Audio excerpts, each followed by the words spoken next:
what's going on, y'all? Welcome to my channel. This is Nicole Coco Patrice. Once again, thanks for joining me. Thanks for subscribing. If you haven't already, please do hit the notification bell, share the channel page, videos, whatever, with your friends, family, people you hate. I don't care as long as they watch.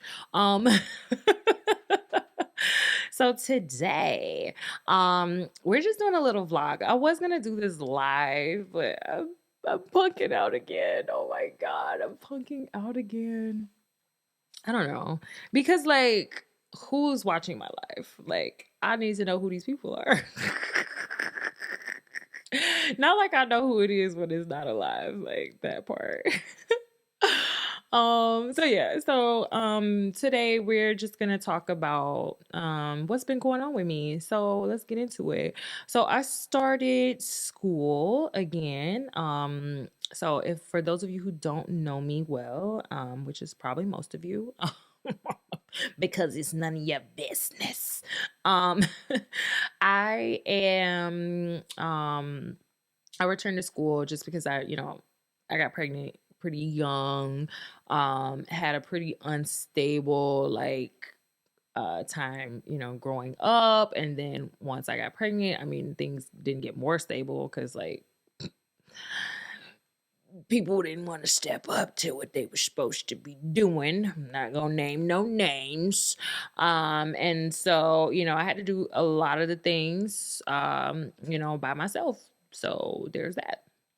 And so I spent a lot of time, working and not able to finish school. And so now that my children are older, and I was able to reprioritize some things, I returned to school and studying criminology right now. So it's fun. It's right up my lane. And so yeah, I'm chilling. So in light of that, it's just been different, and I've just been having to use my time accordingly. But yeah, so I haven't had time to like do like weekly videos and commentary. And in a way, I wanted to try to like not necessarily get away from like the celebrity news and gossip and things, hot topics, but like to offer something a little more substantive.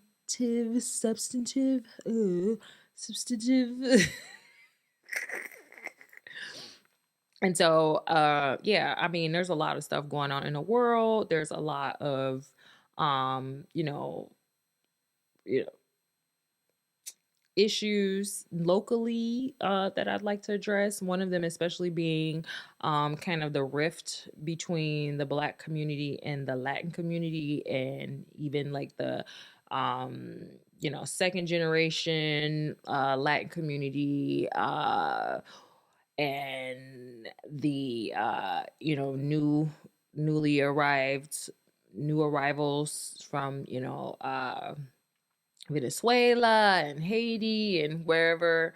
There's a lot of tension. So if you haven't noticed, if you're in Chicago, there has been a lot of attention on relocated migrants. So a lot of those migrants that were being detained in Texas have been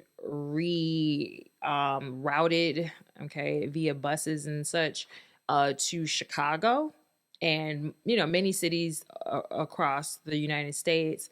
In particular, they seem to be shipping them to a lot of liberal, more blue leaning cities, and then like places that have Black mayors has seemingly been where this has gotten the most attention.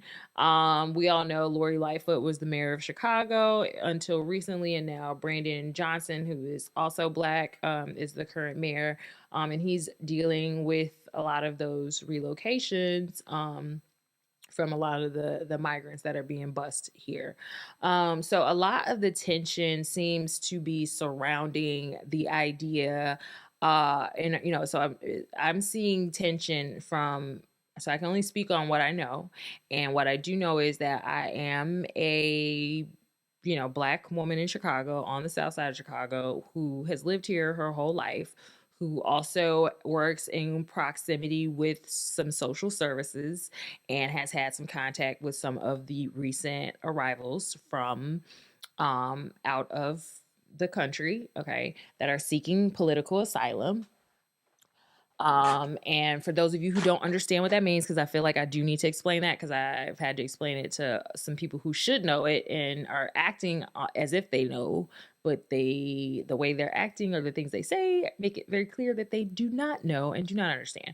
So political asylum. So I'm not really that well versed in immigration law, or just immigration in general. But from what I do for my day job, and what I've read, and the information that I've tried to gather on this, is that there is a process that has been kind of publicized a little bit more, and has given rise to a lot of these immigrants from certain places who are doing so under a different type of immigration.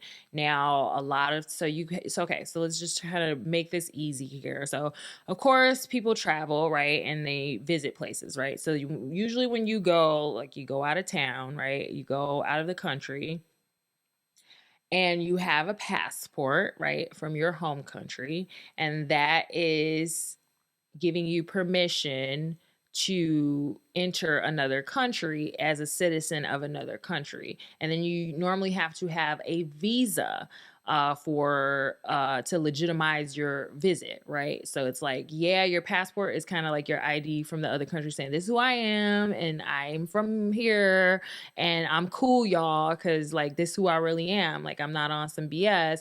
And then the visa is kind of like monitoring like why you're here, how long you're going to be here, and it dictates that, right? So when you travel abroad, usually you get a travel visa, right? So you're there just to visit. It's going to be, under 30 days usually is like the stipulation.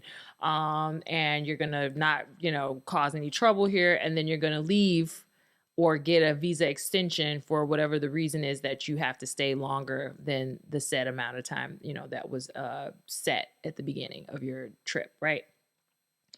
So when people migrate from other countries, so I'm going to just focus on like Venezuela, because that's where a lot of the immigration has come from. So now, like, I don't know, I kind of know a little bit about like the political climate there, but not wholly. But I know there's been a lot of interruption of like their own governance by, the US and oil industry, and different powers that be, that they that's what they do. They go around, they cause turmoil in these different countries, and then they go, oh, we don't know what's wrong with them.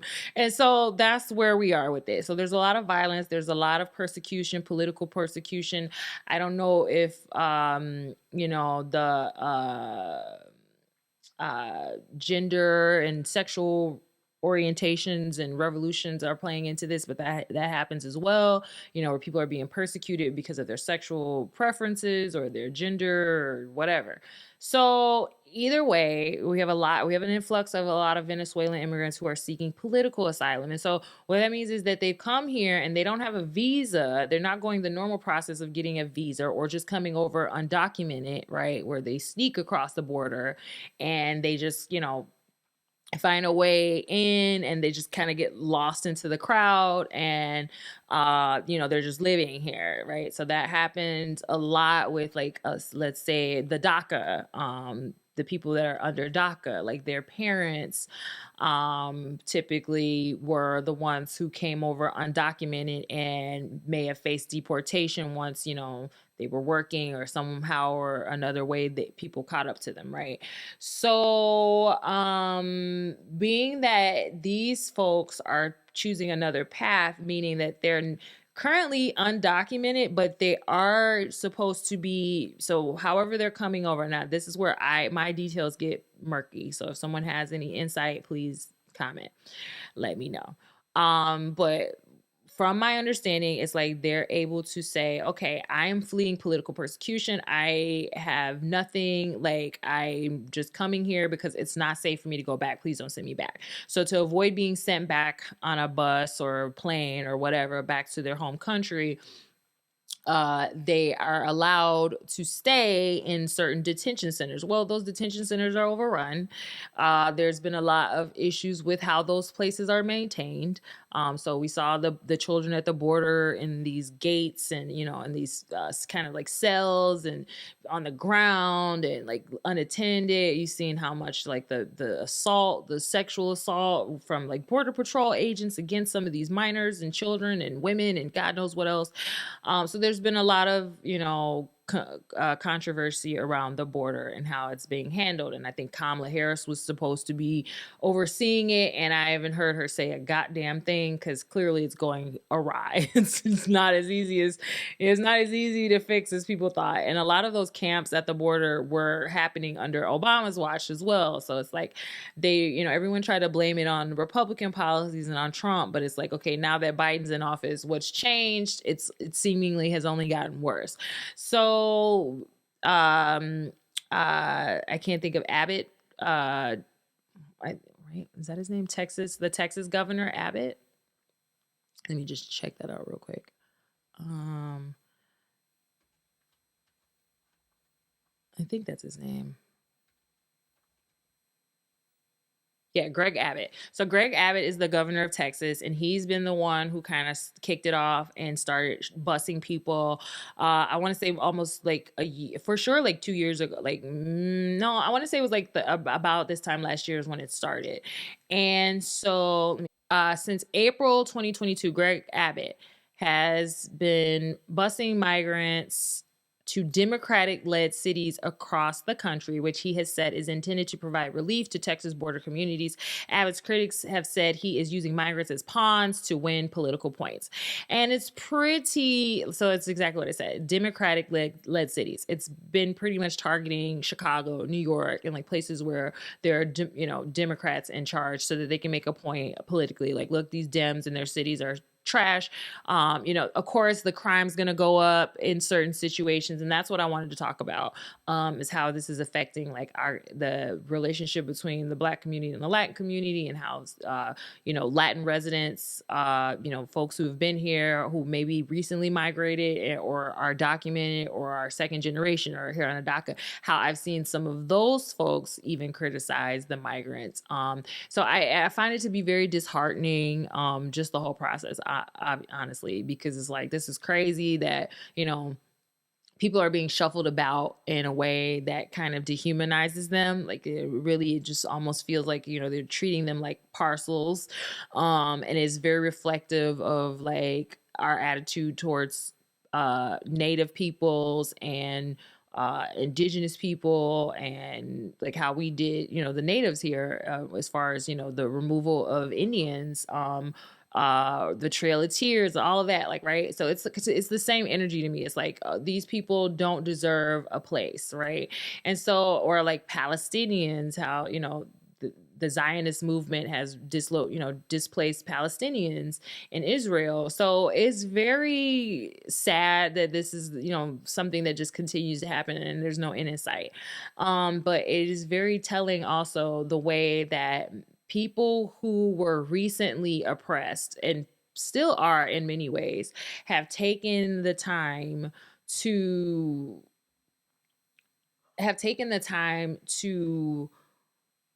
hate another group for reasons that are not much different than why someone hated them initially, or still, to this day. So like, for me to see Black folks, on the south side of Chicago, in their neighborhood apps, in their citizen apps, on their Instagram, on their TikTok, wherever, on their Facebook. I don't really be on Facebook, but I'm sure it's happening there as well. Under news articles that relate to migrants, spewing their hate and their bigotry. It's just, it makes my stomach turn, honestly. Now, yes, it's sad that these people have been displaced and they're being put in abandoned schools that, remind us how they were, having this happen reminds us of how these schools even got shut down and abandoned and vacant to begin with, with all those closures that happened under I believe under Paul Vallis, definitely under Rahm Emanuel.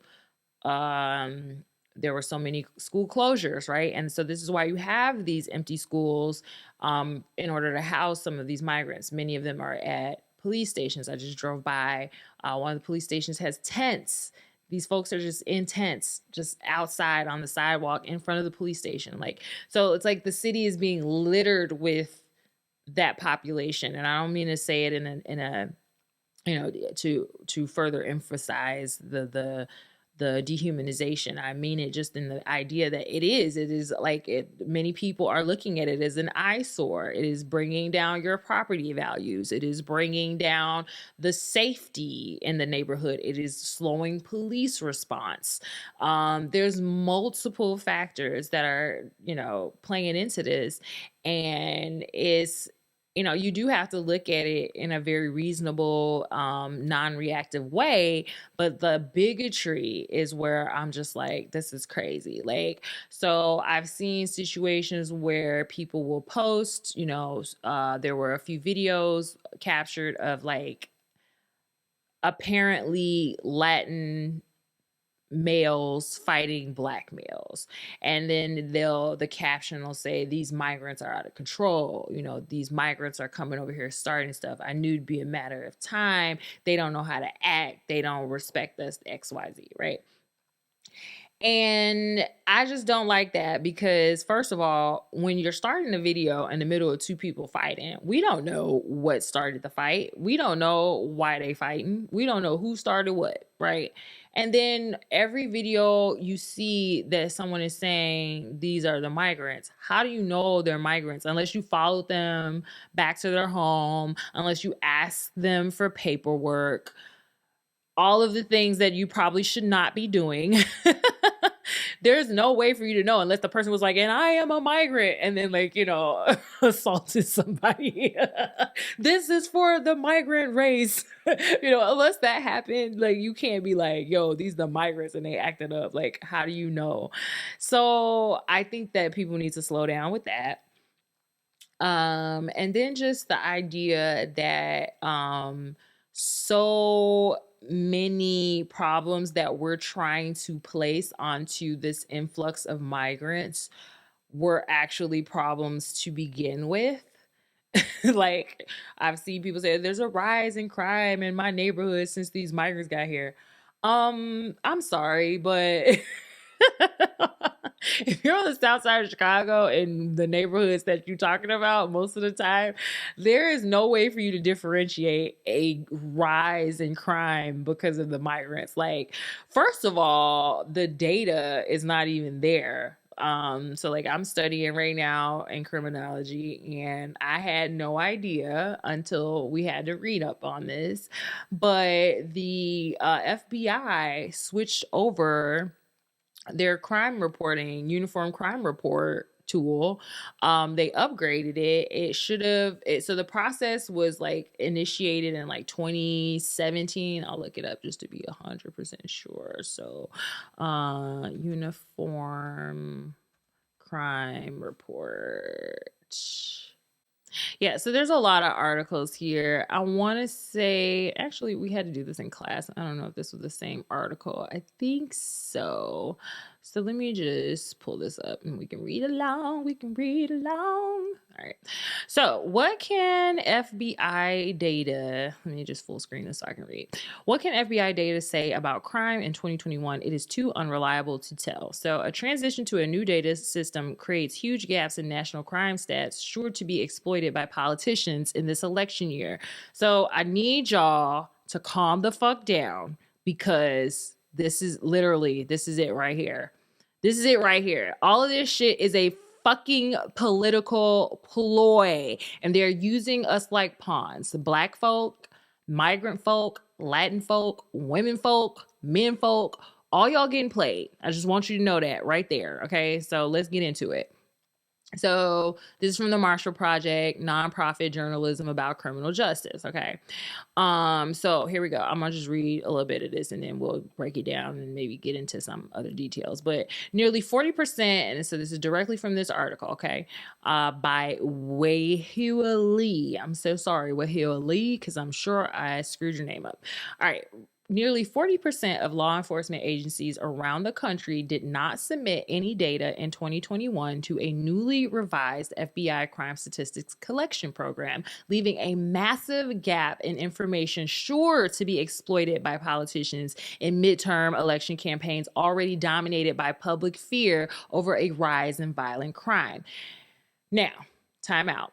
The rise in violent crime. Now, we can say this is due to migrants. We can say it's due to just people getting crazy overall. Some folk are going to say it's because, they legalized the marijuana, the economy, the recession, unemployment, whatever, COVID, loosened judicial, the bail reform, right? Police accountability, hindering police efficiency, right? Effectiveness. There's a million scenarios they're going to use, but either way it goes, fine. It's a rise in violent crime. Let's just assume that that's true, even though we already know statistics are unreliable at this point and there's a lot of shit going on, right? All right. The gap includes the nation's two largest cities by population, New York City and Los Angeles, as well as most agencies in 5 of the 6 most populous states, California, New York, Illinois, Pennsylvania, and Florida. See if your local police report it. I'm pretty sure. So, okay, Illinois is right there, duh. Let me read that again. The gap includes the nation's 2 largest cities by population, as well as most agencies. Okay, so meaning that there's a gap in the statistics that have been provided. So I'm pretty sure Illinois participated, but let's just click on it. So see if your state reported crime data to the FBI. So in Illinois, 52% of law enforcement agencies reported crime data to the FBI, and 33% reported a full year of crime data in 2022. Wow. That's pretty whack. 464 out of 885 law enforcement agencies in Illinois successfully submitted data to the FBI through the National Incident-Based Reporting System in 2022. The agencies that reported any crime stats represented roughly 7 in 10 people in the state.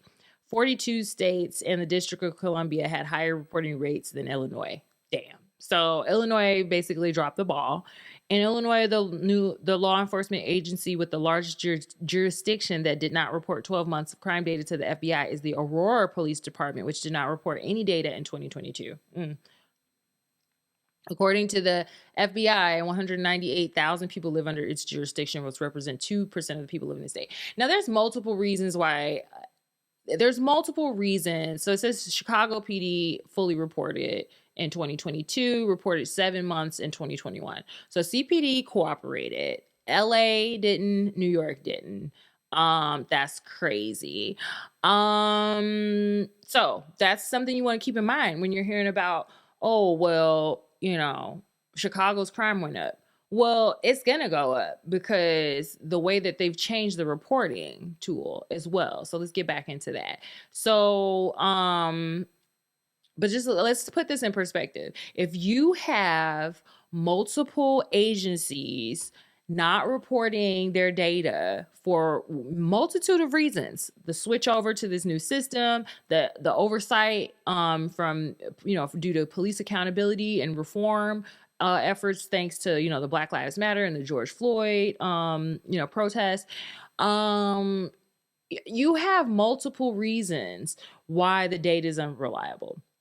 And then you have multiple incentives for police departments to not report the data. Let's look at Aurora, right? Like, you have some decent homes out there, and then you got some areas that are kind of like, like Chicago West Side 2.0. So like, you're not, so given like property crimes, I feel like have increased. I'd have to pull up the actual data on that. But when we're talking about like auto thefts, have to be through the roof right now because of the Hyundai Kia shit, right? Them Kia boys have been all up and down my Citizen app, all up and down my Ring, all up and down my next door neighbors, whatever, all those apps, right? So we know that auto thefts have gone up, right? I mean, from what we're seeing, I haven't looked at the exact data, but I would assume auto theft has been on the rise.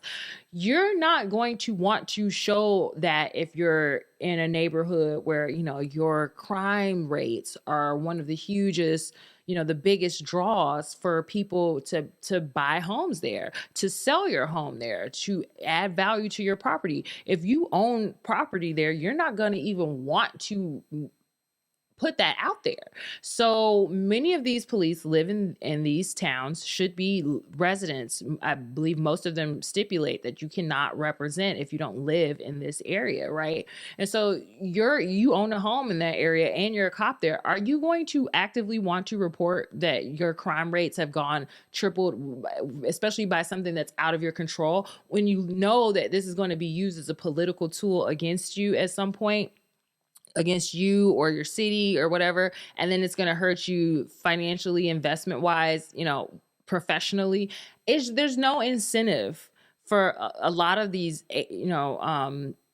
police departments to report accurately, let alone to report with this new system. Not only that, the new system, so with this new system and this overhaul, it is going to report more crime innately, because the old system only reported the greater crime of a multi-crime event, right? So say you got robbed and shot.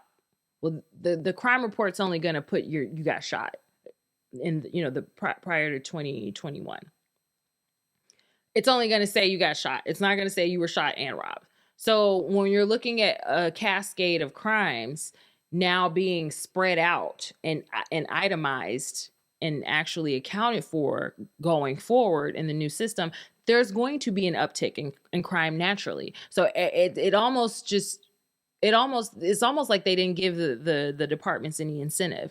So the FBI decided, when they were rolling this out, that they were going to, help these departments figure it out. They were going to finance it, obviously, through federal funds, and expected this to all be done by 2021. And of course, COVID happened. Nobody could have predicted that. And then, of course, the George Floyd protests and the police oversight and overhauls and all these efforts to kind of reform the police, on top of all of that, I'm sure was a huge hindrance. And like I said, there's no incentive.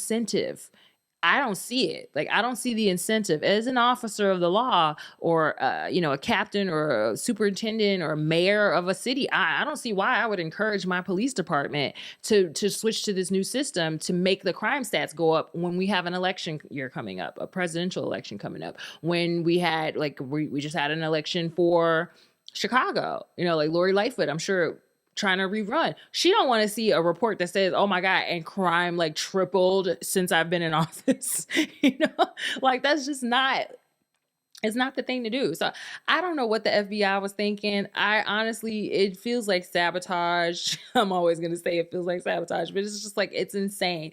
So hopefully the statistics get better for 2023, whenever that comes out.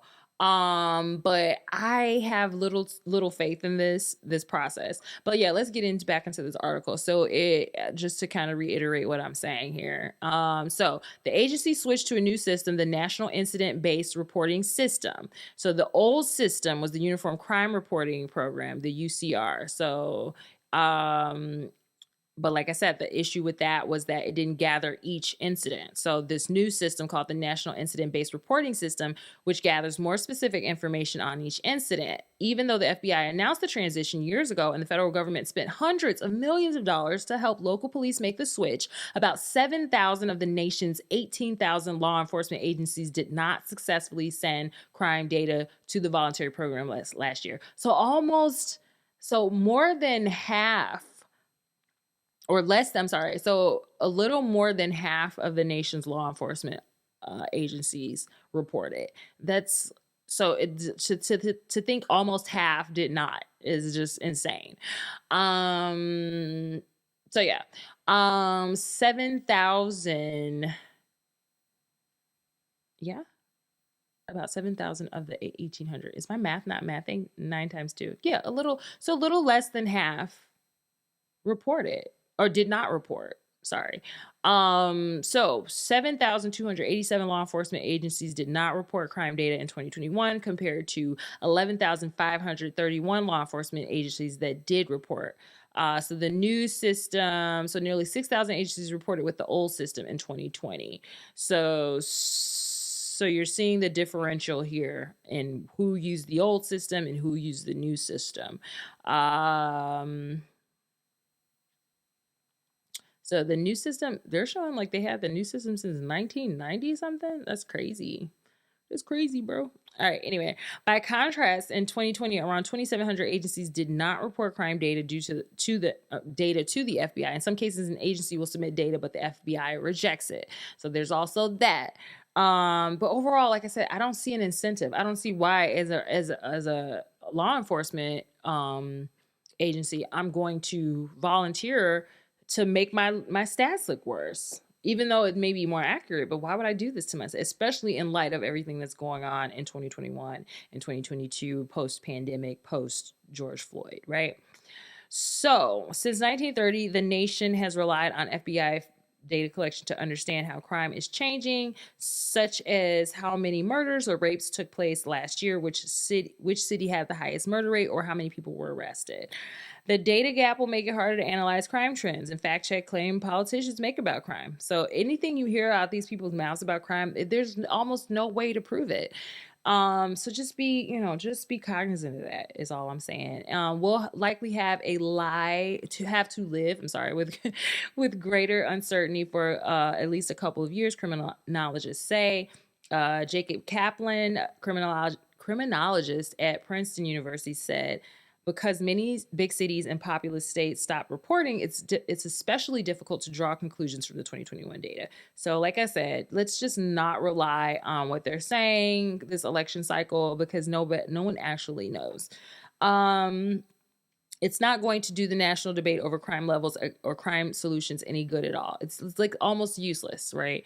And then so I just wanted to point that out. So when we're talking about this, I'm sure the migrant population and the border is going to come into some of these debates. And when we're looking at the relationships between, the Black communities in the migrant communities that are trying to share some of these spaces, any violence that comes out of that honestly can be taken, to mean a lot of different things or indicate a lot of different problems. So, like I said, a lot of these neighborhoods are already under a lot of stress and duress from the pandemic, from lack of jobs. And then even prior to the pandemic, I mean, a lot of these neighborhoods have been starving, the TIF funds being rerouted to other more affluent neighborhoods to do rebuilding, the vacancies and the lack of support for family businesses and small businesses on the South Side, the lack of home ownership, the lack of equal opportunities in work, the lack of equal education, the defunding of the school system, the closing of these schools. There's just a lot. The lack of mental health help, the lack of physical, health care, the nuclear family structures, so it's a lot. And so we can't just like be reactionary, like, oh my god, yeah, ever since the migrants came things got worse. Yeah, because there's nothing to prove it. Like, you have nothing to prove it, and there have been problems for decades before these folks got here. So to just lay all this on them is crazy. Now, on the other hand, I am not oblivious to the fact that some of these folk may come over here with a chip on their shoulder or some other idea. I saw a video of a guy saying that he needs a job, it was like the way he was wording it, like, we owe him a job. And it's like, sir, people over here fighting for jobs. Like, some people are fighting for jobs to get jobs, to keep jobs. Like, so nobody's going to just hand you anything. So I don't like the idea that some of these folks do kind of have like this entitlement, but that's almost everybody, especially a certain, I feel like that's a characteristic of a certain generation at this point too. It's like they've had so many things handed to them that they kind of feel like entitled to some things. I even see that with my own children, so I'm trying to curb that in them. But I've definitely seen, like, for instance, all right, so just to compare, like, right, I was leaving like a Walmart in Chicago, and there was a, like, maybe a couple women, like, appeared to be Hispanic women with like a child with them, or a couple children with them, and they were standing there in the parking lot with a, a handwritten sign on like a cardboard that said, recent Venezuelan refugee, I need a job, I can clean your home, or I do, uh, I do maid service, or something to that effect, she said. And so she was asking for work, right? And this is compared to, then I think, like, the next day or a few days later, I saw a man. He looked able-bodied. There were no children with him. There was no woman with him. It was just him. And he's, in the loop right off of one of the exits off of like 290 or I-94, right? And so he's downtown in the loop, and he's got his sign up, and he says, Venezuelan migrant or refugee, need money to pay my rent. And I was like, huh? Like, first of all, how do you even have somewhere to rent? Like, that was my first question. Was like, how do you even have somewhere to rent? Like, you just got here, you don't have ID, you don't have anything, like, that's what the story is for most folk, right? And I'm not saying that's everybody, but then, like, how are you then paying rent? Like, who's expecting rent from you at this point? Like, how'd you get there? Like, you skipped a whole step. Like, I'm confused. You gotta, like, from what I know, right, you still have to do credit report. Like, let me know if I'm wrong. I haven't rented an apartment in a while, but, like, credit report, like, you gotta have a job, you gotta have like an ID, a social. I mean, unless he's living with someone else who's done all this, and they're like, okay, well, just pay me rent every month. But it's like, even then, like, this person had to have known like your circumstances. Like, how can they honestly expect rent from you? I was curious to know how much his rent was. It's not like he had it on the sign, like, I just need my rent, it's only $300. I have, like one of those church fundraisers, like, we're the roof fund, the building fund, we're almost there, just $200 left to go. That, none of that, right? And so then I'm like, okay, so you need money for rent, but you're not saying you're gonna do anything for it. You just, like, hand me my rent money. Like, what? Like, you know what I mean? I don't know. Maybe Kevin Samuels needs to come back and, like, have a chat with this guy, because it's like, are you a low value man? No. All jokes aside, seriously though, I'm just like, how do you go straight for, I need money for rent, and then what do you do about next month? Like, you're gonna get out here every month. So it was giving, this guy was full of shit. And then I've seen some of them, hungover or laying on the ground, high off of, I don't know what. I don't know if they're doing like fentanyl laced stuff, or, heroin or whatever, but clearly drug usage is a thing, and so, and I'm not trying to villainize or demonize any population, because we all have these issues. Everybody's demographic has these issues. But it doesn't help the situation, right? You're already kind of looked at like these others, and like you're infringing on other people's resources and other people's land and things like that. And then it's like, of course, that whole idea of like, well, why couldn't you stay where you were? So it's like, maybe you were exiled, maybe you couldn't cut it there, maybe, so there's all of that. So that, I mean, I'm just exploring the thinking of people who are going to look at you and judge, and who are going to look at you and say, this is why we don't need you here. And so there's a lot of xenophobia for sure playing into it, but some of this stuff is, these are legit concerns. And like I said, I saw with my own eyes, there's an entitlement factor for some of these people.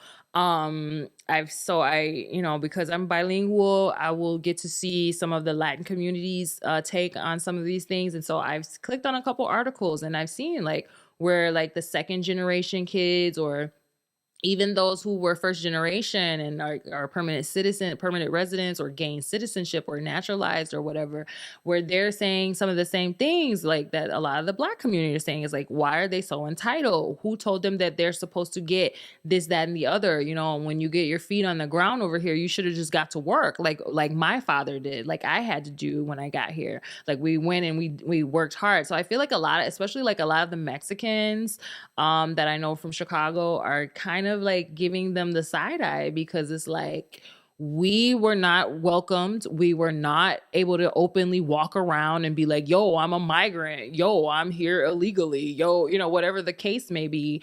I hate that term illegally, because it's like no human is illegal. But I get, you know, I get what the theme here is like, yo, we worked to get here. Nobody welcomed us. Nobody helped us. Nobody cared about us. No, we were hiding. We were running. We were persecuted. We were deported. We were like, we struggled. And y'all came over here and was like, yo, I can't handle it over there. You know, this is how some people are taking it. Like, yeah, you know, yo, I couldn't handle it over there. And I came over here. It's like, oh, take care of me, you Americans, you know? And you kind of like with that guy with the rent sign, I'm like, well, you know, he's not helping their case. So I do see it from all sides, but I just wish that we could just kind of all take a deep breath and realize that, you know, in the higher scheme of things, like we're all gonna get our needs met. I think that's really the root of a lot of these conflicts, is that people don't think that they're gonna get their needs met. It's like, you know, the migrants in your community, yeah, it might be an eyesore. Yeah, they might come with some problems, some noise, some racket, you know, some litter, whatever, right?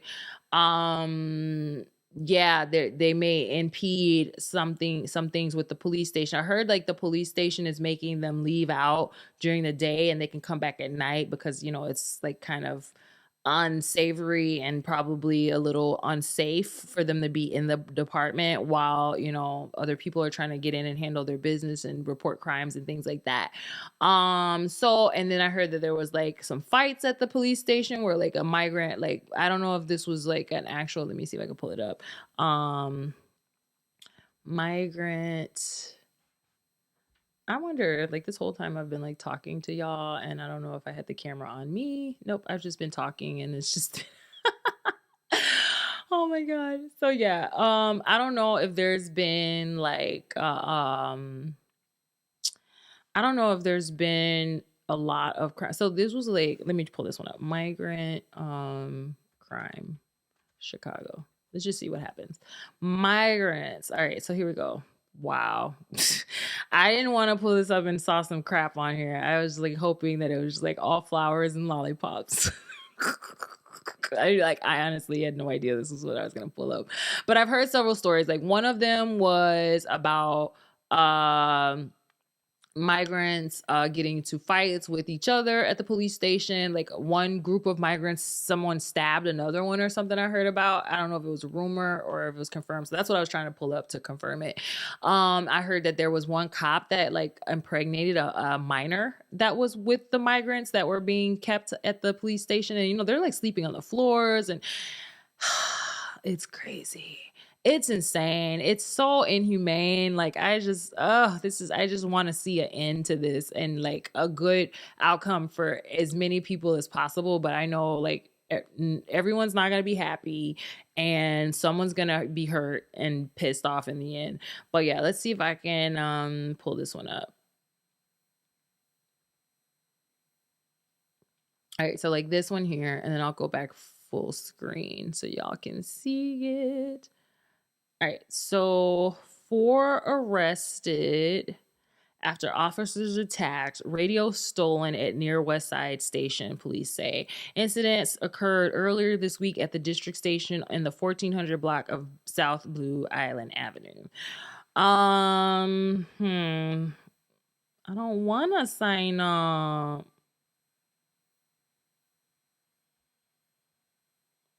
Oh my gosh. All right. So I can't look at this because I'm not doing it. Let me see. Let me just come.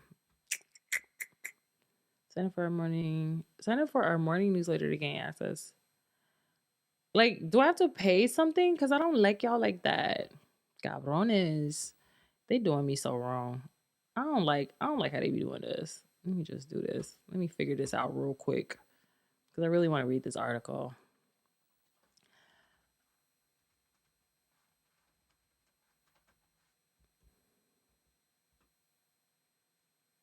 Okay, whatever. Thanks. All right, back to this.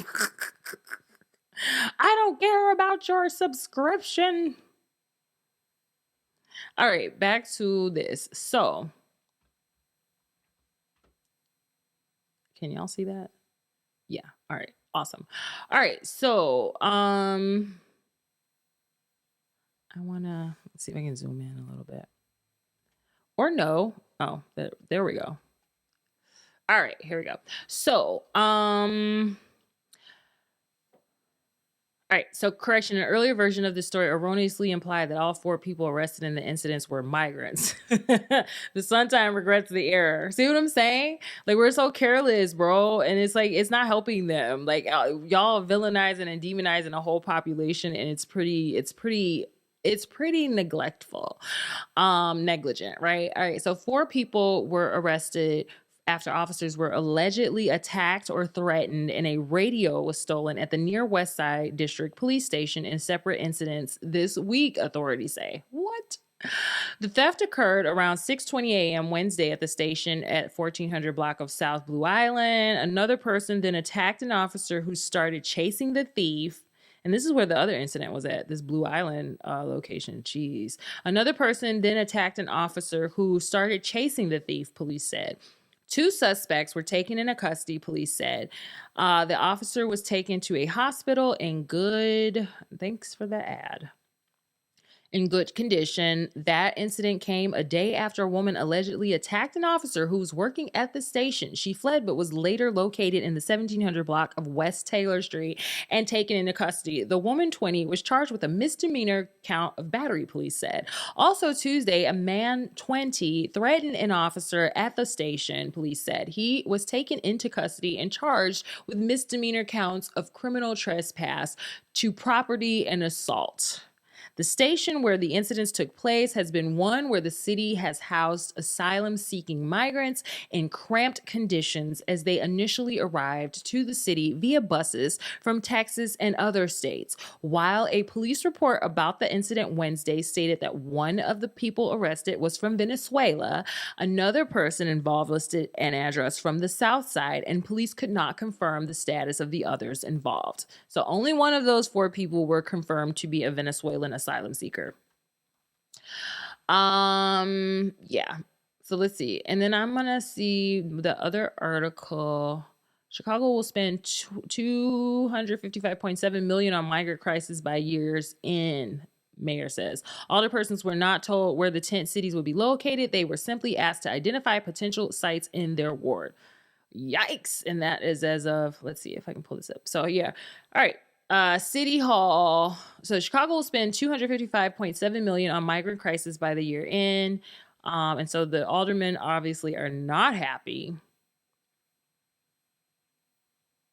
All right. Chicago's burgeoning migrant crisis will have cost taxpayers more than $250 million by December 31st, Mayor Brandon Johnson told city council members Friday. The mayor also wanted council members to know it is full speed ahead for its plan to build giant tent cities to move nearly asylum seekers out of Chicago police stations before the temperatures plummet. But he still offered no new plans on that details on that plan. Child, am I dyslexic? I need some wine. Maybe that's it. Let me give me some wine, okay? Because I don't know. I don't know what's happening here. I'm drinking. Let's get this out the way. Creamery Chardonnay. Can y'all see that? Can you see that? Awesome. Barrel fermented It's pretty good. I mean, it did the job. 13.5% alcohol by volume. This is produced and bottled by the Creamery Parlger. I can't read. Palier. That's why I got my glasses on, y'all. Palier something, California. Please help me, whoever knows how to say that. And yeah, this is decent. It tastes okay. I'm not a real big Chardonnay girl, but I bought it and that's okay. It's working out. Let me stop playing. I'm not even paying attention to where I'm pouring it. I play too much. All right. This ought to help my tongue tiredness. All right. So yeah, so they pretty much clearly are, Brandon's like, I don't care. I'm gonna just figure this out, guys. I don't know. Brandon, let me just say this. Brandon Johnson, like, sir, you are not on the campaign trail anymore. You gotta start giving us real answers, bro. Like, he has just been playing the old, like, I'll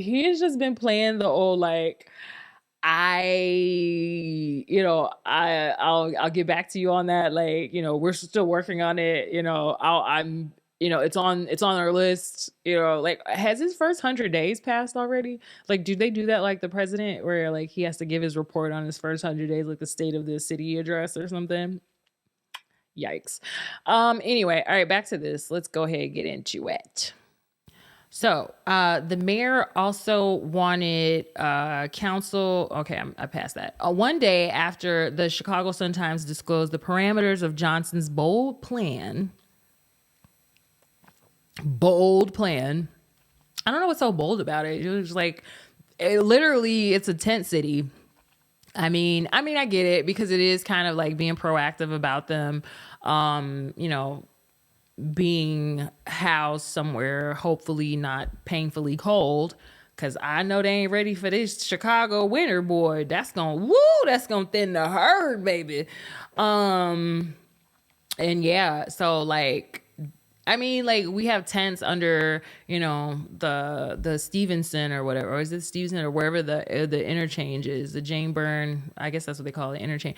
Like, it's just kind of crazy that, yeah, like, this is a bold plan, like, to just do something that makes sense. I don't know.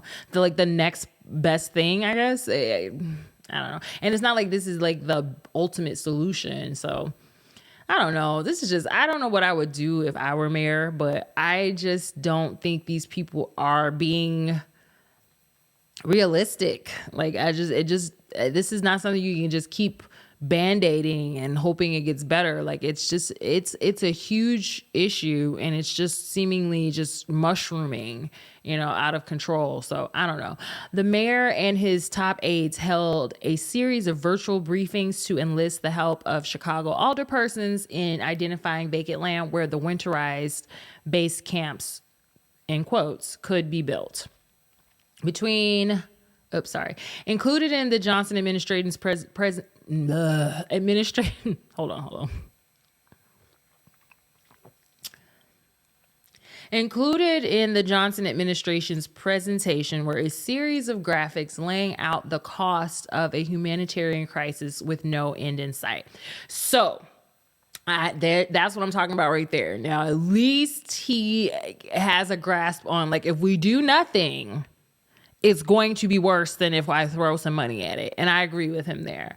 Like, you're going to have to throw money at it to get it under some kind of control. But it's like, doing that, does it curb the issue? Does it now make it easier and more likely for more migrants to come to Chicago directly, or via, being relocated from Texas or wherever else in those border towns? Like, it's like you're feeding the beast, so I don't this is hard. Like, this is a hard discussion to have and a hard thing to police and like to actually enact and execute policy on. So I mean, we got these black mayors back to back that are dealing with some crazy unprecedented shit, y'all. And so I just want y'all to at least put that into perspective before we go like barking up the wrong tree about what's happening in our neighborhoods and when it comes down to the election cycle. Because I've heard a lot of people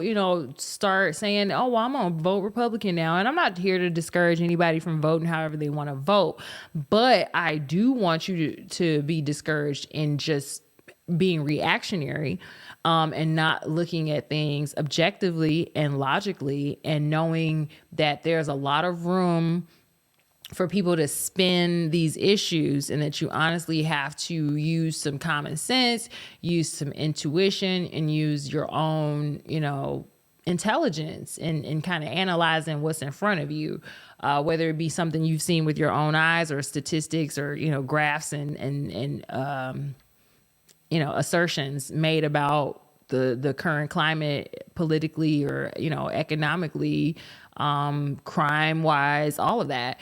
All right, so back to this. So between August and December of 2022, the city spent $17.5 million. August and December, that's what, 5 months? Right? August, September, October, November, December. Yeah, 5 months. Not even a half year. $17.5 million to house, feed, clothe, and otherwise care for asylum seekers as the pace of new arrivals increased exponentially. The city's spending ballooned to $115.2 million from January through July 23rd this year. So that's another 6 months, and it's what is that, like? That's like over 5 times more. Wow. Through the rest of the year, the top mayoral aides expect the crisis to cost the city $123 million. So another 123 on top of the 115. So we're looking at here they added it for me. Thank you, Sun Times. $255.7 million. Alderman Andre Vasquez of the 40th Ward, chair of the City Council's Committee of Immigrant and Refugee Rights, said he was alarmed but not at all surprised by the skyrocketing price tag. Same, okay? Vasquez said he has no idea where that $255.7 million is going to come from. Where it needs to come from is from state and federal funds. This is that kind of issue. If you're looking to other cities across the country that are also dealing with it, that's the scale of the challenge.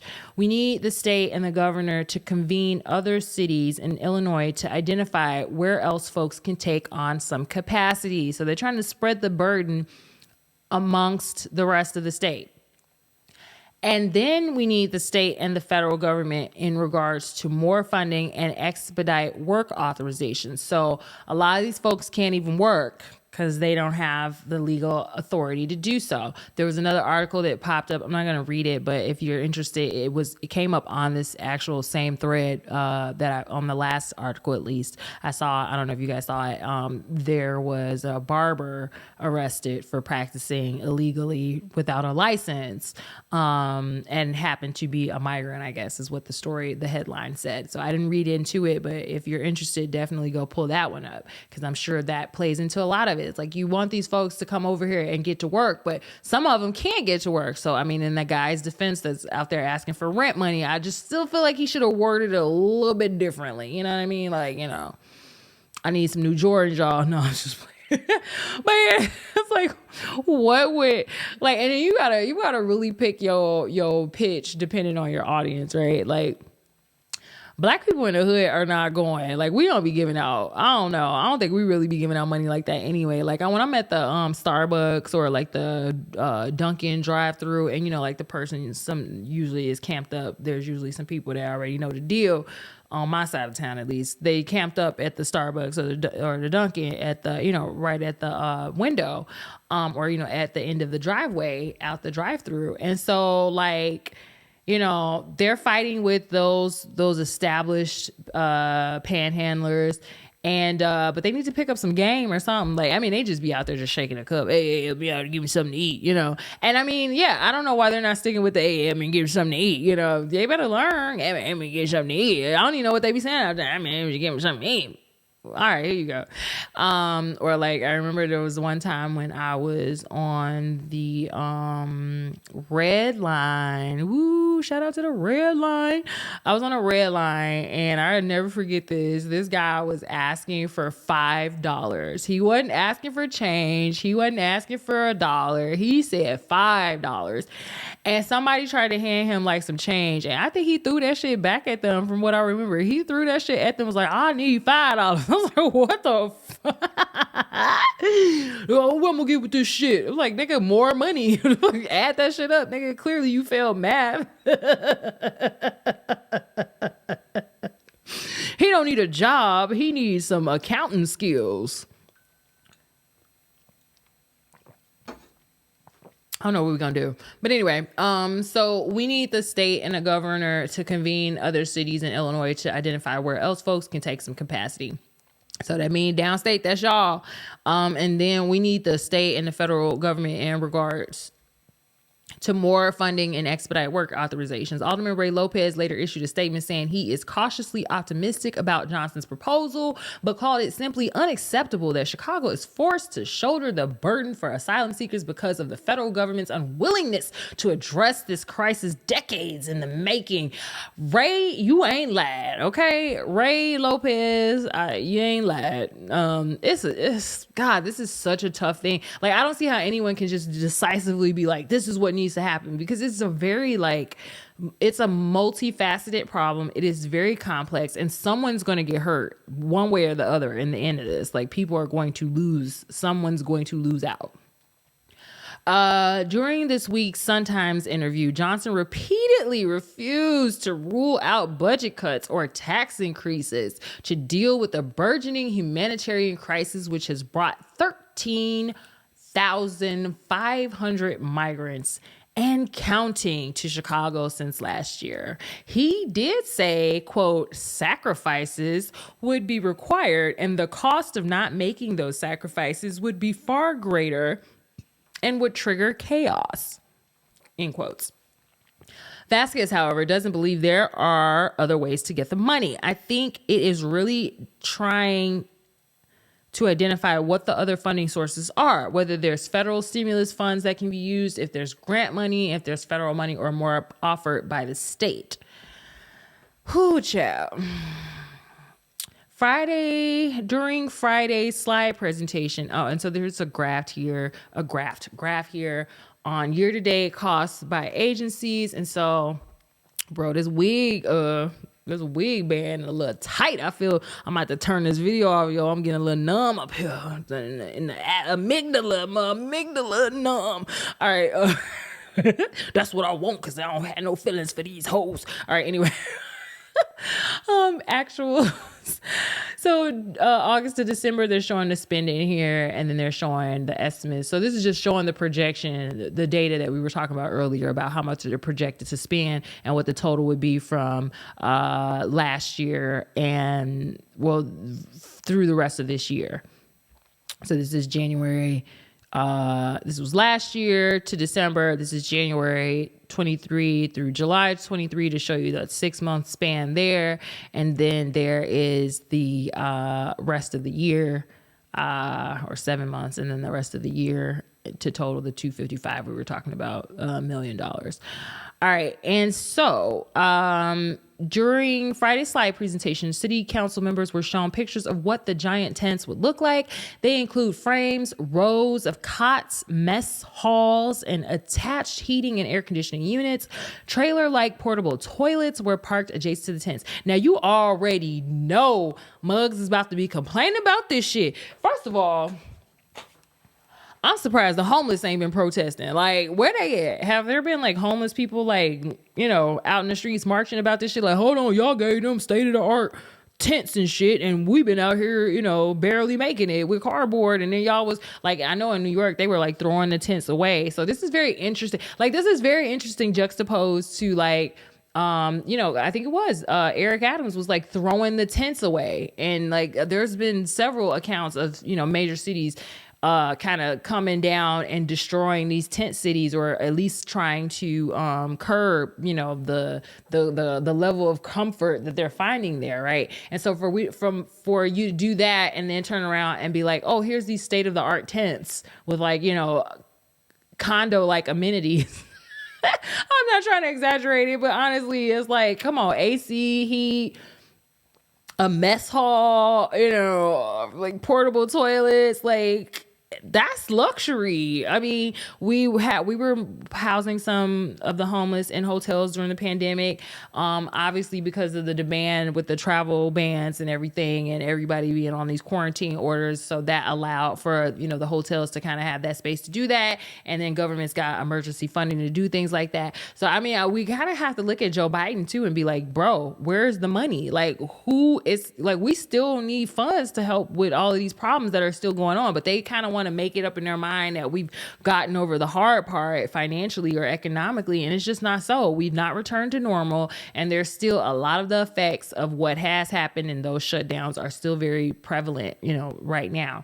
And then on top of that, with this humanitarian crisis with the migration situation. So other persons were not told where the tent cities would be located. They were simply asked to identify potential sites in their wards, preferably on concrete. Grass surfaces are okay too, though. So there's a lot of abandoned space on the south side, mostly grass surfaces. But this is going to be very interesting. Vasquez said he has heard of only one specific land at 115th and Halsted that once housed a Jewel grocery store. Oh, wow. And that's been abandoned. Oh, my God. I grew up over there. So that's been abandoned since, it's been like 20 years, bro, at least.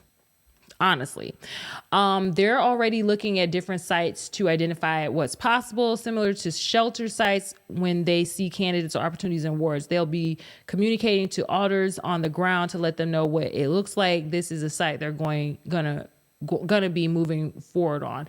I don't see why they can't just like pay a goddamn developer, level all of that. So it's like, say 115th and Halsted, level that whole shit, because I don't think there's any like anchor store. There's no business there. I don't think anything's there. There was like a jeweler and like a little indoor mall, but I mean, come on, y'all. Like the way they bulldoze Evergreen Plaza, do that same shit, right? And instead of putting up strip mall, put up a multi-story residence for the migrants.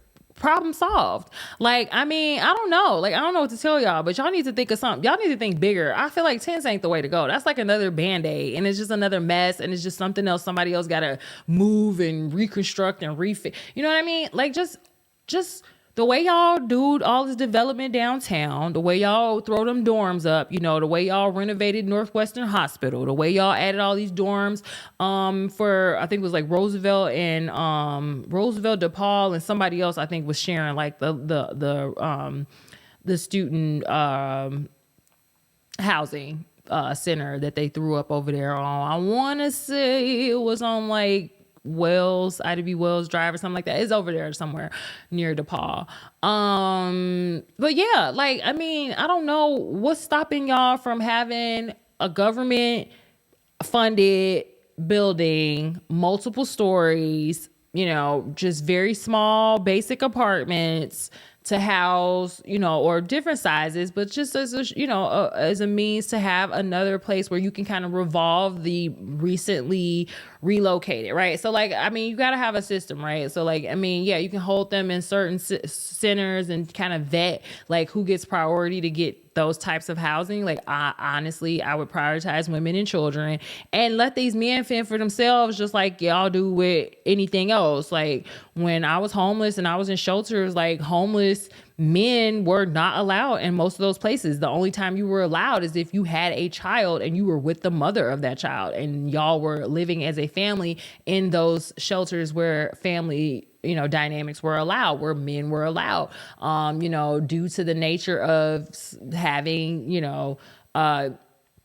co-ed facilities, they kind of discourage that because, a lot of times with that comes sexual assault and, different things, child molestation, things like that. So, I mean, I would honestly, that would be the process if it was up to me. Like, level some of these abandoned, strip malls. They ain't making no money.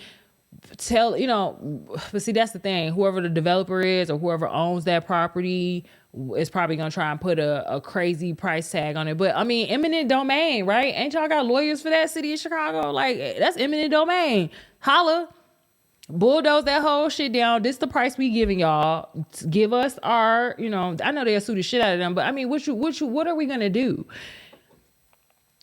Level that shit, multi-unit building, and then you can have like a social services office in the first floor, and then, multi-story, multi-units, and, give them some sort of access based on, a swipe card or something. So they kind of have their own autonomy to come and go. Or you can do it where it's, very much a monitored social services site. So it's like, y'all got to be in at this time. Y'all got to leave at this time.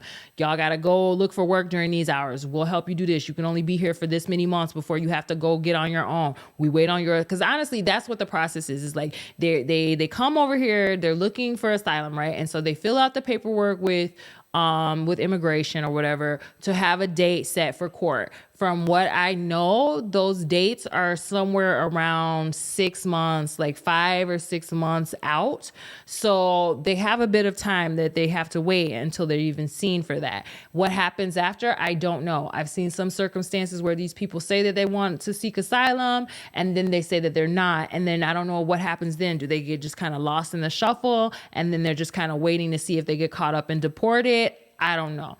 But what happens when they do see the judge and seek asylum? I don't know. So I'm interested in finding more about that. I'll probably read up on it and then we'll bring that into another discussion. But my concern is that, the services aren't comprehensive enough. And then because we're being reactive and we're not in front of it, we're not able to correct things and like kind of funnel the process. And I feel like if you were to like come up with a comprehensive hub on like each side of the city where you have a multi-story development and then social services kind of like running the thing on site, as many of the shelters that are funded by like DHS work, then you would be able to, help with all that process and then monitor each person, especially, like I said, families with women and children, so that you can make sure that they're safe and then they have stability enough to make it to their asylum hearings. And then you can know, okay, where they are in their process, expedite that for them, help them along with that, help them along with the work permits, help them find sustainable housing until that process is completed, or then monitor those folk who are not continuing that process and find out what's impeding them, what's discouraging them, where they're going to go after they've not decided they're no longer going to seek asylum, like what the next steps are for that. So I feel like if you were to be a little bit more proactive about kind of centralizing these efforts in a facility where there is also housing and the social services combined with a security element to it, of course, then I feel like you can better get in front of it to kind of bring it in under some kind of control. That's just my 2 cents. Hopefully Brandon Johnson sees this and comes with a check. And come with the check, Brandon. Because if you got this 2.5, if you got 255 million for this, I know you got a few thousand for me. You know what I mean? I'll just take a few thousand, a few hundred. Just give me about 6 of them zeros. Give me like 5 of them zeros. You know what I mean? So yeah.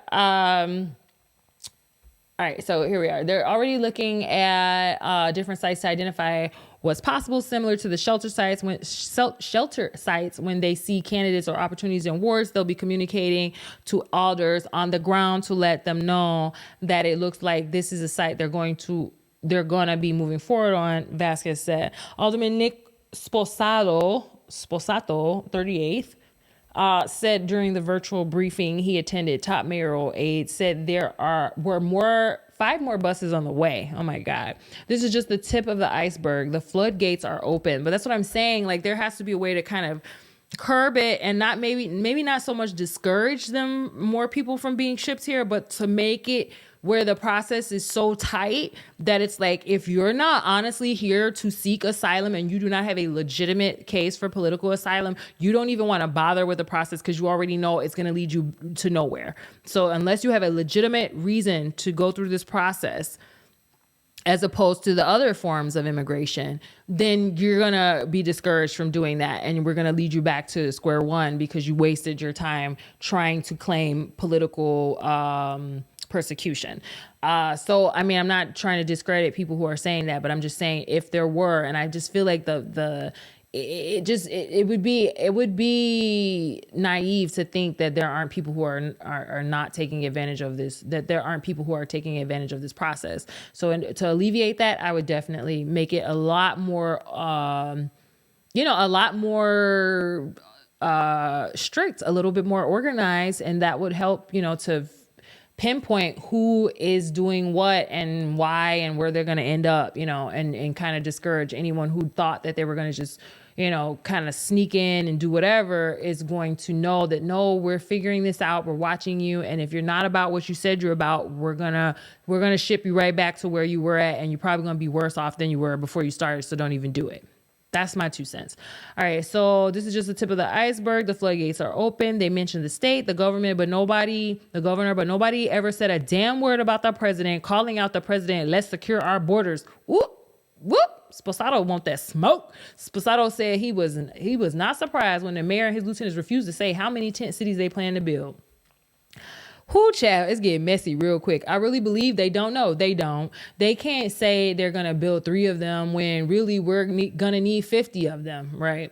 My bottom line is I still don't know what the hell is going on. Sposato is mad. Is he Italian or something?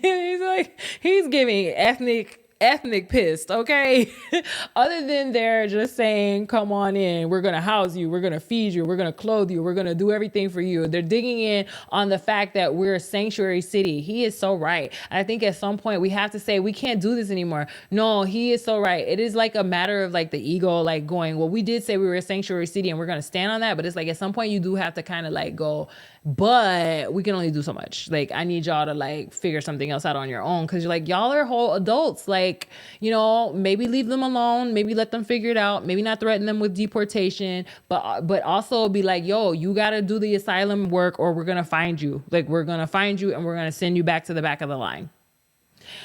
Sposato said he had a ton of questions going into the briefing and none were answered, though Johnson was joined by as many as 8 top aides, including interim police superintendent Fred Waller, right? He still hasn't chosen a police superintendent either, I don't think. Oh my God. Brandon, get it together. Come on, Mr. Johnson. Come on, Mayor Johnson. I have no idea how we can pay for this because in my opinion, it's just the tip of the iceberg. We haven't seen anything yet. We're going to have to get this money from somewhere else. Sposato said, I think it's unsustainable and it's going to be impossible to pay for. I'm curious. I got to figure out who this alderman is. Nick Sposato, 38th Ward. It's giving Italian, but let's just see. Nick Sposato, born October 7, 1958, serves the Chicago City Council as alderman of the 38th Ward in Chicago's far northwest side. Elected alderman in 36th Ward in 2011 against incumbent John Rice, who was endorsed by then Mayor-elect Rahm Emanuel. The City Council were redistricted. Sposato was reelected as alderman for the 38th in 2015 and 2019. He was born in Chicago before being elected. Okay, I'm nosy. I just really want to know heritage here because it's giving spicy ethnic.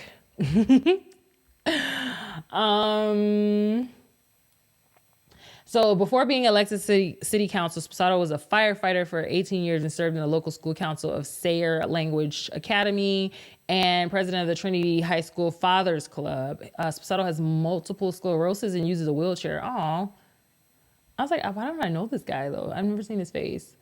Let's see. Are we gonna get anything? No, they don't want to tell me what his background is. Anybody know what Sposato ethnicity, that last name, the ancestry behind that? Please let me know.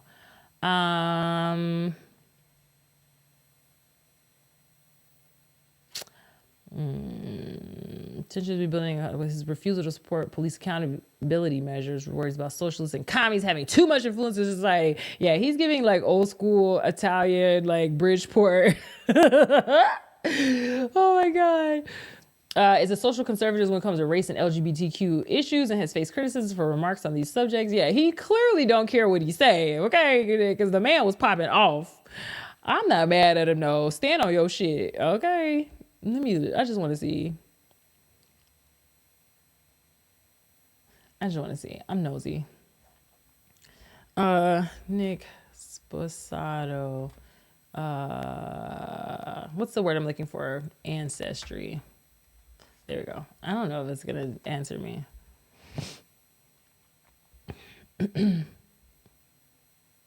All right, so I'm pulling up ancestry.com and all this other shit that I don't want. Somebody just tell me, is Sposato Italian?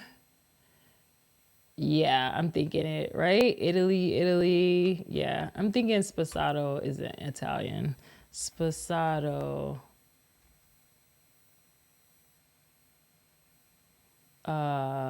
Name, origin. Italian, from married. Haha, esposado como marido. Perhaps a nickname for someone who had married the daughter of the chief of the village. So it's Italian for married. So yeah, it's an Italian name. That's what I thought. So yeah, Nick is given Bridgeport Italian. I'm not mad at it. Okay, that's what I was like. I'm just reading the quotes. That's so funny to me that you can read that. Anyway, so yeah, I agree with him on a lot of that though. So even though I'm sure we don't agree on other things and multitudes, but yeah. So I don't know what you're gonna do, Mr. Mayor Johnson. I mean, there's a lot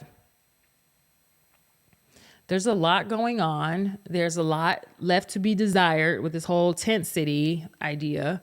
The Black community is kind of ripe for a lot of independent voting and even, going red. Honestly, I mean, just the last few election cycles, especially I feel like amongst Black men, I've seen a lot of Republican values being reflected in a lot of the Black male population.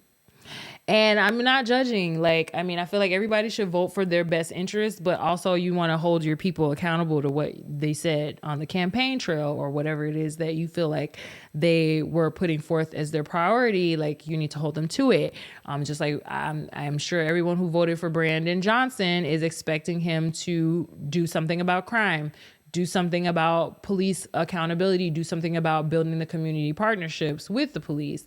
But this migrant situation is just like throwing a monkey wrench in everything, because like what else can you focus on? Like, this shit is the problem, like the highest, like it's taking over because it intersects all these other problems, the economy, the real estate, the city's commerce, everything intersects with this. So it's not an issue that he can overlook. And these answers that he's giving are not going to last long. I don't know why we haven't heard more from different aldermen, and maybe they're scared to speak up in the way that Mr. Alderman Sposato did. But we need people to be a little bit more outspoken about what they think are the solutions, not just the problems, for sure. But yeah, they need to get ahead of this. I feel like they're just band-aiding it, and like, I agree with the Alderman Sposato on this. Like, you're not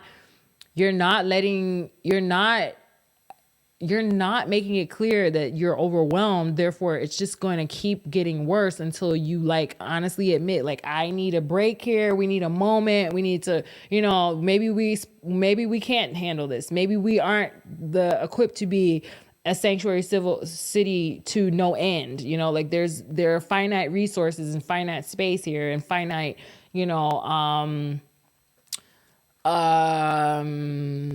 mechanisms in place to handle like this influx of people. So I hope that they really take a look at everything on like a base level and like throw the pride out, throw the ego out, Don't let the politics of it get into it as much as possible, and just honestly just try to find a solution to curb it and to really slow it down. Cause like you can't just keep trying to take it all in, because it's just going to keep happening. They're just going to keep sending more people here. And I mean, I don't want them to like, you know, just leave these people with nothing. But at the end of the day, like if we don't have it, we don't have it. So it's like, there's got to be a balance, and the only way you're gonna do this is if you set a boundary and go, you look, yo, we've taken what we can take. Somebody else got to help us, bro, or we're gonna like. I mean, that's honestly what Abbott did, and at least that's what he's saying he did. And we don't, you know, I don't know for sure if that was the genuine circumstance, but it definitely was a political ploy.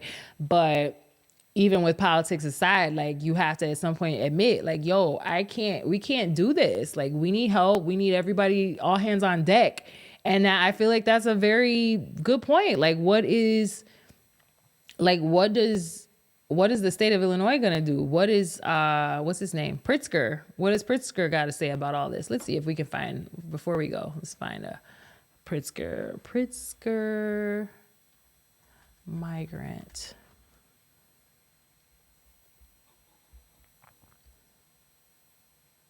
Okay, so let's just pull this one up.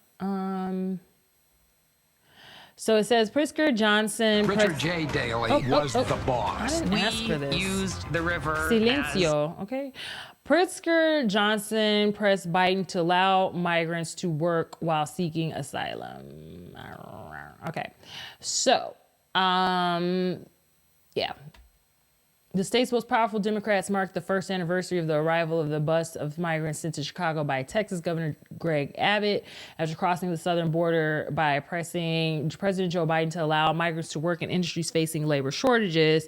Since that first bus of 75 migrants arrived at Union Station late on a Wednesday night with no advance notice, more than 13.5 thousand people have made their way to Chicago, straining the city's social safety net and at times exacerbating tension between Chicago's Black and Latino communities, like I said.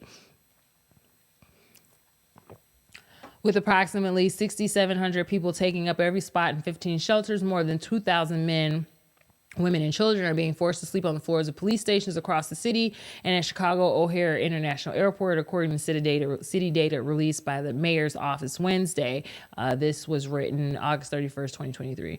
While officials said they remain committed to welcoming those new Chicagoans with open arms and hearts, the city needs help from the federal government, Mayor Brandon Johnson said at the news conference Wednesday, organized by the American Business Immigration Coalition Action.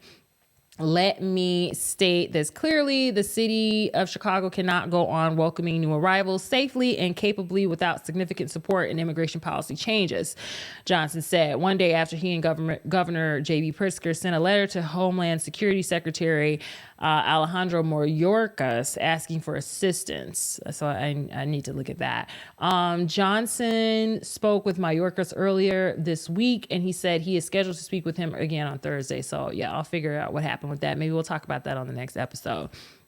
Johnson spoke alongside Senator Dick Durbin, U.S. Rep. Chuy Garcia, and business representatives who said they were desperate to hire more workers and would leap at the chance to hire the migrants who are all in the country legally after requesting asylum but are not permitted to work without special permission.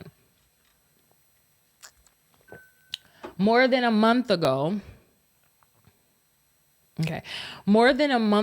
Johnson vowed to move those living in police stations into permanent shelters as quickly as possible. Although Johnson's administration has opened 10 new shelters since the new mayor took office in mid-May, the number of migrants arriving in Chicago from the southern border on buses outstripped the city's ability to house them.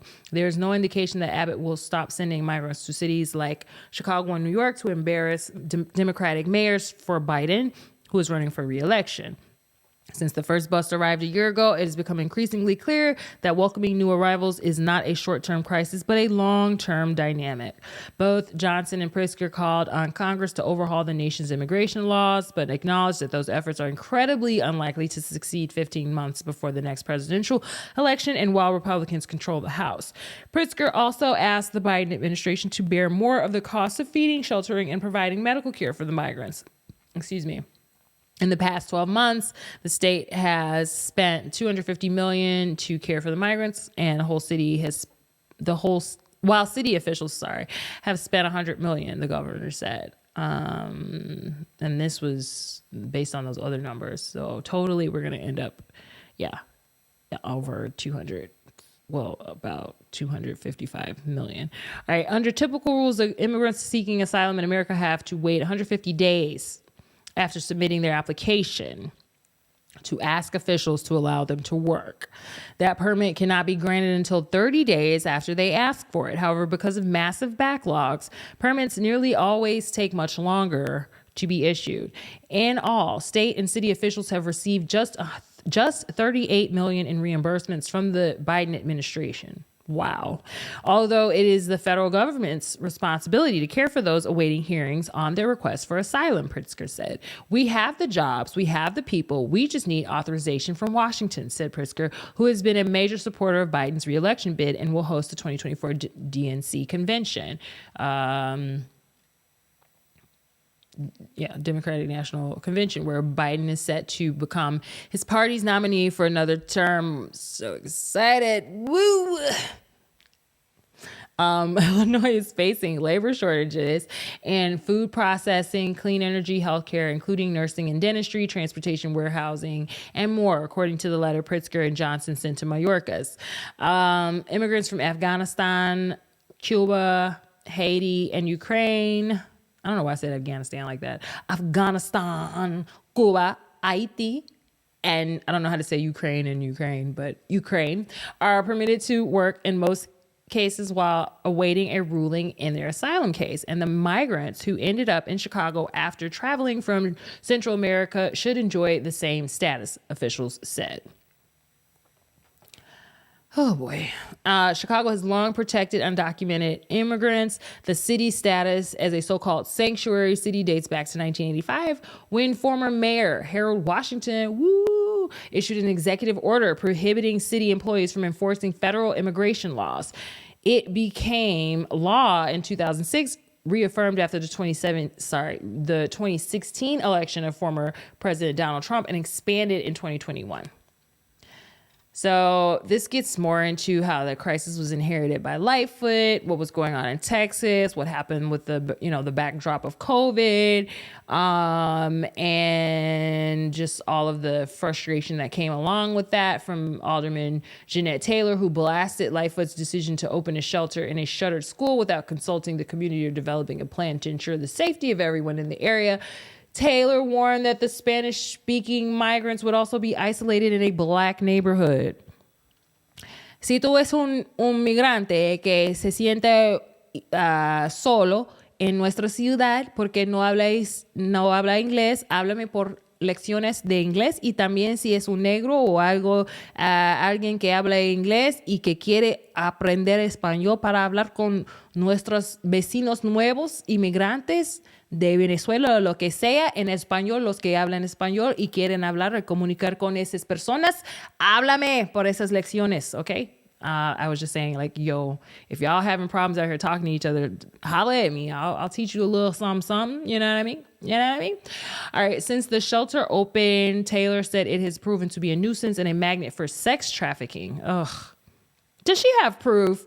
At the same time, churches and community groups have mobilized to help the migrants, bringing them everything from food, clothing, medicine to toys for their children, assistance in enrolling in school and getting other services. I didn't hear anybody calling out the churches. Were y'all mad at the churches? What would Jesus do? Talk about some Christians. Okay. Johnson has praised those efforts, calling them an example of the soul of Chicago. Right on. Just days before leaving office, Lightfoot declared a state of emergency with 450 migrants living at Chicago police stations. There are now nearly 3.5 times more migrants living there nearly 6 months later. Yeah. And I mean, like I said, I drove by these police stations and they're just outside, like tents and people just everywhere. Growing tensions between the Black and Latino Chicagoans boiled over at a city council meeting at the end of May, resulting in a tense debate that featured racist abuse. Eventually, the council voted 34-13 to spend $51 million from the city's 2021 budget surplus to help care for the migrants, but long-term solutions have proven elusive. Even after Johnson vowed in mid-July to move the 950 people then living at police stations into permanent shelters as quickly as possible during an ongoing probe into whether more than one officer assigned to the West Side police station had sexual contact with at least one of the migrants. Officials have yet to substantiate that claim or identify a victim. Okay. So maybe it was just a rumor, but I wouldn't put it past them. You know what I mean? So allegedly, but whatever. Sounds likely. Sounds legit. Despite that, Wednesday marked the first time Johnson and Pritzker put the full force of their offices behind calls to permit the migrants to work and allow them to earn enough money to pay for permanent housing. However, Johnson bristled. So I guess that kind of answers my question about how old boy got even an apartment. Maybe he finessed himself into an apartment. Like, I got you. I just got my permit. Didn't you just see the news conference? Que yo lo voy a trabajar muy pronto, mamita. Te voy a pagar. Te lo prometo que voy a pagar en algunos meses. Solamente tengo que trabajar un poco semanas y ya lo tengo todo. Okay, mami. No te preocupes de nada. And then now he's out on the expressway asking for rent money. That's probably what happened. All right. So Johnson bristled at a question from WTTG News about whether state or city officials should have demanded months ago that the federal officials allow migrants to work while waiting for hearing asylum cases. Chicago and Illinois are working together. Johnson said, I've been mayor for 170 days. Ooh, so it has been more than 100 days. And he sound mad. He a little sassy. Okay, Johnson, don't calm down. Que te calmes o te calmo. Man. But no, that's a good question. Like, why would y'all wait? Like, y'all couldn't, like, I mean, I don't work in government, but I would think you would like anticipate that would be a thing to do. I only been married for 170 days. Well, you weren't talking that shit during the election campaign, was you, nigga? 107 days is a lot of time, nigga. Okay, I'm gonna respect my black mayor.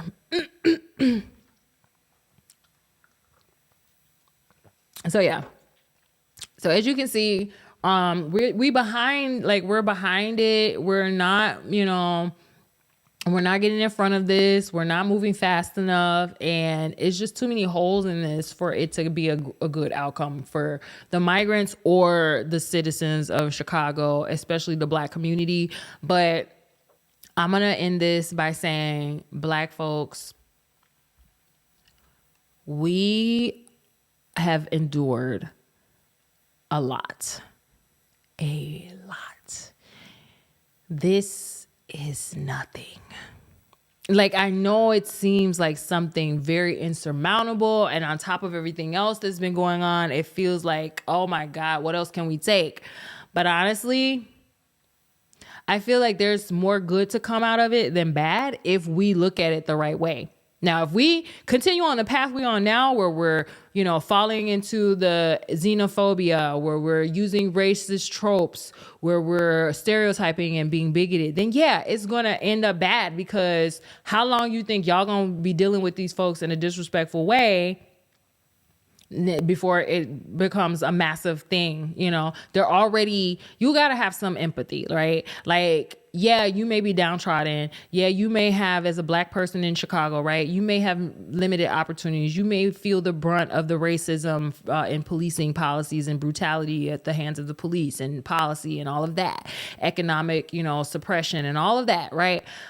But at least you can say, I'm at home. At least you can say, I speak the language. I know not to go on this street at this hour because that's what they be doing over there. You know which bus connect to that, but you know what I mean? All the shit that y'all take for granted. I know this church over there. I know how to go down there and ask for this. Like, y'all have the lay of the land. They don't have that. They don't have the language. They don't have the support. From what I'm seeing, they don't really even have the support of the Latino community that's already here and established.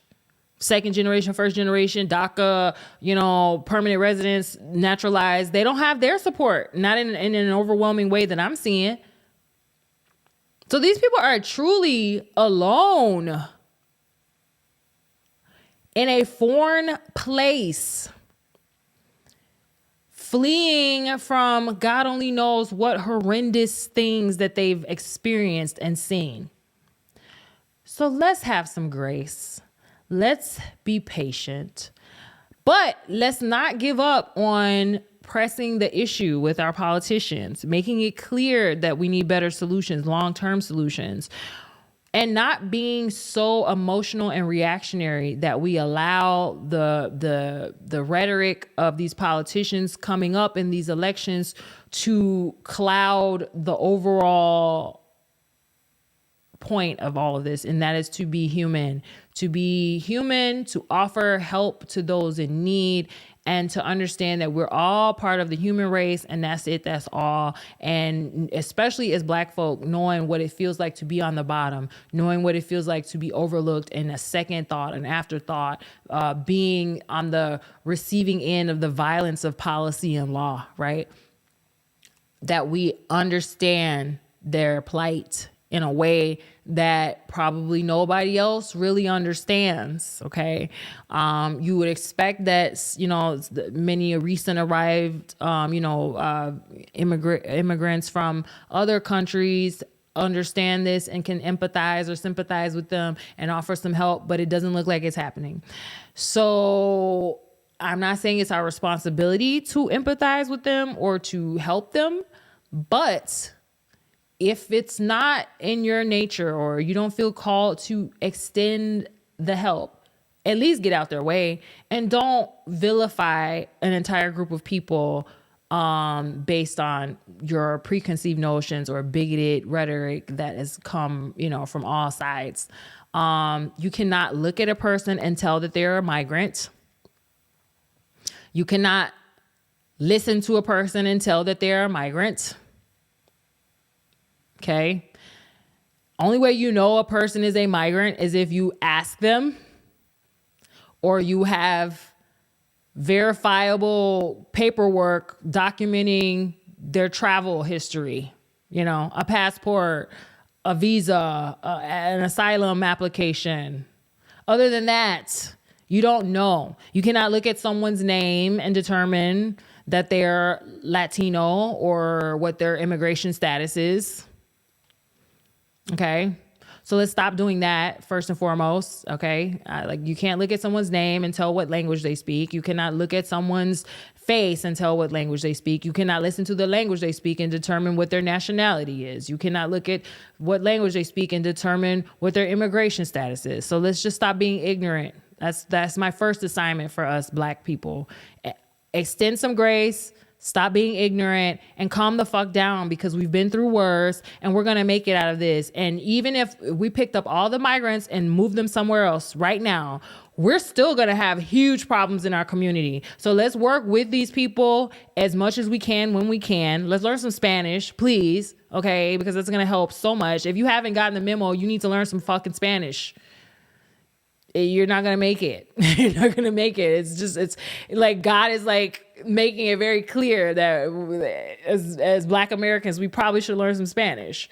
That would help so much in curbing some of this and making us feel more comfortable when we're around people that are speaking Spanish, and we don't have to feel threatened or intimidated and think they're talking about us, think they're plotting against us, and have this, illogical fear of the unknown. That's precisely what xenophobia is. And then also, we just need to stay on our mare, right? We voted for this guy, some of us, most of us. And so we gotta, he seemingly is just trying to wade in the water and kind of just, I don't know. I just don't feel like he's got the fire that we need right now. So we got to give it to him, So talk to your alderman, call your alderman, so instead of posting these videos going, oh, the migrants, they're trashing my neighborhood. Oh, they're stealing. Oh, they're doing this. There they are wandering and loitering. And instead of trying to vilify them on Instagram and TikTok or whatever and your neighborhood apps, take the time to make those concerns known to your alderman, to your police district, whatever you got to do to get a solution, not just add to the problem, because all you're doing is adding to the problem. You think you're letting someone know or making them aware, but you're just causing panic, undue panic, if you don't have all the facts, if you don't know exactly who started what, if you don't know who these people are and haven't gotten to get to know any of them or know, what is causing their circumstances. This is the same way that people are quick to judge Black people. When you see a Black person getting harassed by the police, a lot of us are assuming, because we've bought into a lot of these tropes, that, if there was a Black guy, he had a hoodie on, he had a hat on, he had his pants sagging, he was a criminal, he was a gangbanger, all of that. We can't do that to other people. I mean, you can, clearly, but it's stupid. I'm just being frank. It's just very ignorant, and it's telling of who you are as a person and how you've allowed your ego to be so fragile that you're ready to one up another marginalized community because, you're so tired of being on the bottom. Now it's their turn. It's like, grow up, okay? We got to be better than this. This country is built on bloodshed and violence and discrimination and hatred and treating people as subhuman, and we should not allow that to continue. If any group of people in America should be vehemently opposed to that, it should be us. And that's all I got to say about that. So que le vaya bien todo el mundo, toda mis ciudadanos y los migrantes y todo de cualquier parte del mundo, cualquier lado.